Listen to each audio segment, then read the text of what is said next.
I just want to start this video off by saying that I may have grossly overestimated my ability when I chose to, at the start of this year, get back into long form content creation, specifically food related videos. Because at first it was fun and cute. I was like, oh, Percy Jackson video. And then it so happened that the Super Bowl and Valentine's Day were like 2.5 days apart. And after that, I was like, okay, I can breathe now. I can get into the videos that I was thinking about when I decided to take this direction. And then we got hit with Matt Pat's soda video. And then we got hit with Nora Smith blowing up. By the way, since I made my video on her, she is now 1.3 million followers on Instagram, and she has jumped from 2.2 million followers on a TikTok to around 3.1 million. So my impact, truly. But I saw March on the horizon. I was like, perfect. I can just relax. Some of my friends are coming in town, so I can spend time with them. And obviously, as you've seen, I have been. But then Kellogg's dropped that commercial, and I got reminded about X-Men 97, and somehow, against God's will, Easter is in March this year, and that book's out the next month. So those videos I had back in January are definitely going to need to be revisited because I'm not even sure if they are viable anymore. But you, keen-eyed viewers, have probably noticed that the title of this video and all those video ideas that I mentioned have nothing in common. Because yes, before all these things start crowding into March, I thought, what is March most known for when it comes to food?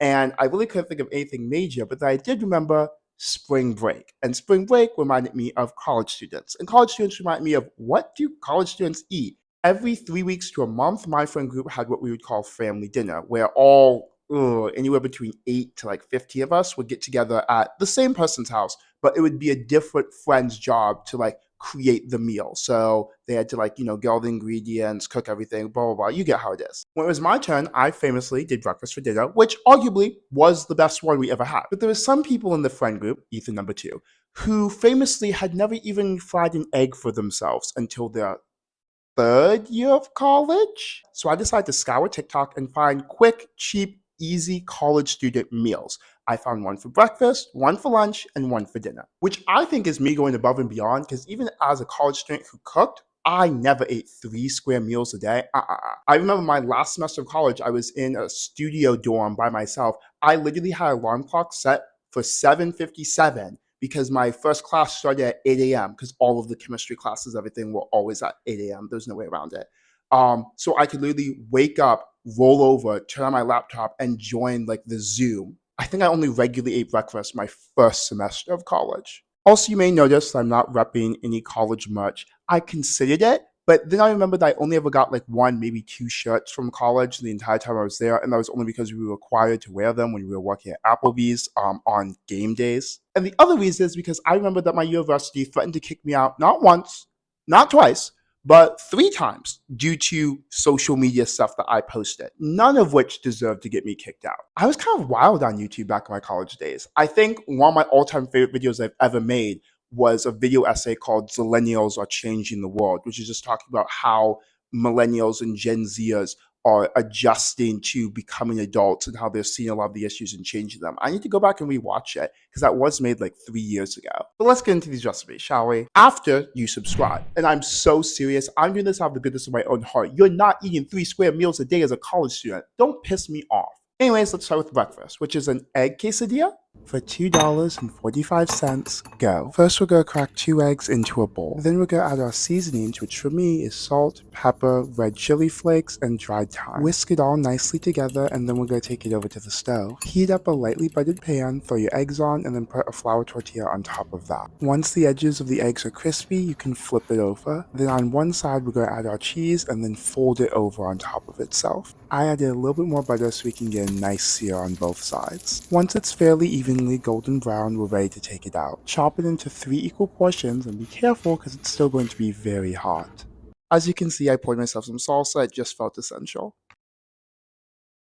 Oh wow. It tastes like suddenly remembering the correct answer to question number 7 just before you hit submit on the quiz. If you're a college student that actually wakes up early enough before their classes to even have breakfast, definitely do this. Okay, breakfast, good start, but we're going to do even better with lunch because we are making classic elevated ramen. We're doing this for $1.50, starting with boiling water. We have our beef flavored ramen, and I'm the type that crunches up my noodles before adding them to the water. While that's going, heat up butter in a skillet and then add minced garlic to it. Once you can smell it, add the red pepper chili flakes and let all simmer together before adding in our heavy cream and cheese. Cook and stir it until it's combined into a nice globby sticky mess. To really take it over the top, we're going to add in some ramen noodle water before adding in our actual beef flavored packet. By this point, I can assume we're hungry, so just mix it all together, make sure it's nice and heated up, and then we're going to add our noodles to our mixture. A quick mix to make sure we have it all together and we're ready to serve. Here goes everything. That is so good. It tastes like your class is playing Kahoot for bonus points as a study guide before the exam, and you're in second place, holding strong. Quick, cheap, and easy. I'm not sure if I'd make it for someone else because I'm not really impressing them with ramen, but for myself, all the time, especially as a college student. And you may wonder, what could possibly top that for dinner? Well, how about an Americanized butter chicken recipe?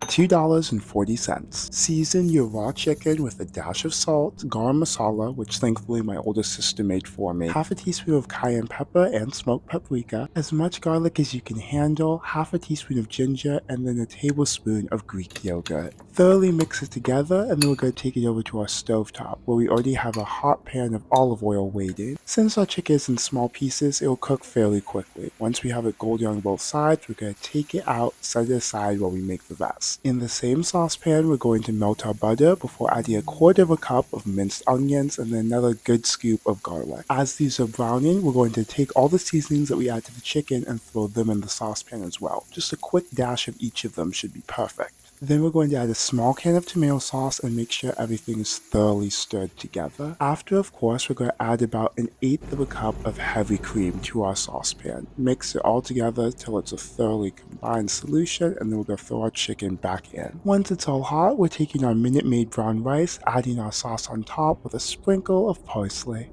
I'm so excited for this already. It looks unreal.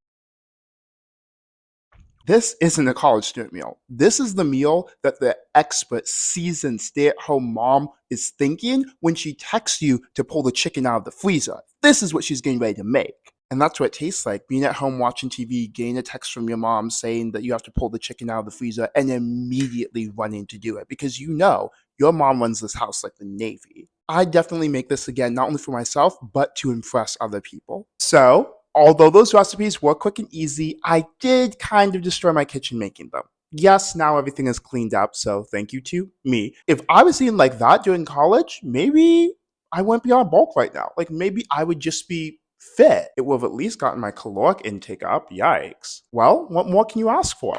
Comment down below which of these recipes are your favorite and what would you try slash adjust in them. You're still watching, so like this video, subscribe.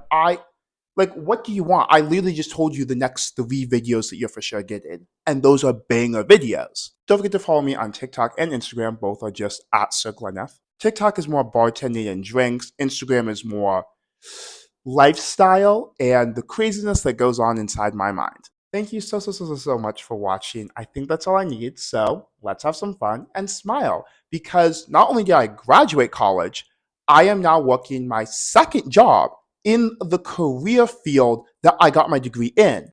What? Like it's hard?